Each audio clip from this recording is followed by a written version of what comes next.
little bit more about this with the Hill's White House columnist Niall Stanage. Niall, I recall when I first started working here at NewsNation, I had some viewers actually ask me if it was right to call this a border crisis.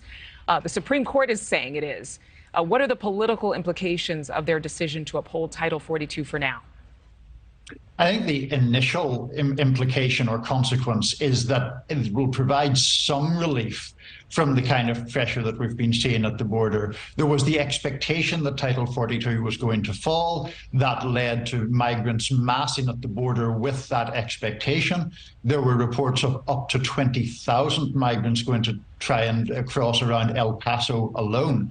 Presumably, Title 42 being upheld will reduce that pressure to some extent, but nobody thinks it's a solution. The other thing I'd say, Adrienne, is the Supreme Court kicking this down the road a little bit actually puts the final decision in a more politically heated moment sometime in the middle of next year, when the Republican primaries will be heating up and when it is a time of year when more migrants typically cross the border than they do during these winter months. Yeah, because as cold as it is staggering to think of how many people we're seeing crossing that border right now with those low temperatures. What are you hearing about the White House finally coming up with a solution in place of Title 42? So the White House really talks about 2 or 3 different pillars to that response. One they refer to is the increase in the number of border agents. So they now have about 23,000 border agents around the southwestern border. The White House also trying to increase capacity, for example, essentially erecting tents as makeshift processing areas. And then a third prong of this is maybe expanding what's called expedited removal, a separate issue from Title 42, a tactic that was very controversial when used in the Trump administration, but appears to be coming back. Now, all of that being said, you refer to the numbers. We are at an all-time high in the last fiscal year for these crossings. There is, of course, the danger that the White House's efforts will be overwhelmed, if they're not already being so, by the sheer number of people trying to get into the United States. Yeah, it is clear, and perhaps because we are centering on this reporting, but we've been on the border for over a year. I don't even know how many years, 2 years now.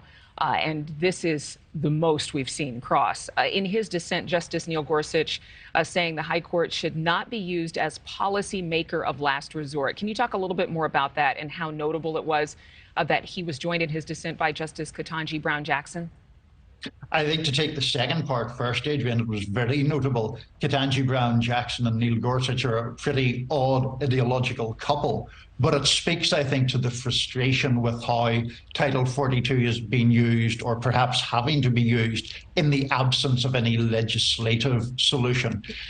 The debate about Title 42 is conducted knowing that the premise of it everyone kind of accepts is false. No one, and Justice Gorsuch noted this, no one really is arguing that Title 42 is necessary on public health grounds, which are the grounds that it's supposed to be used on.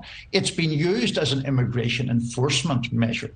The reason it has to be used as an immigration enforcement measure is that Congress has not come up with any better solution, be that a changing of the laws or a boosting of capacity to process these claims. And so I do think you find very disparate figures like Neil Gorsuch and Ketanji Brown Jackson saying, in essence, this isn't the Supreme Court's job. This is Congress's job.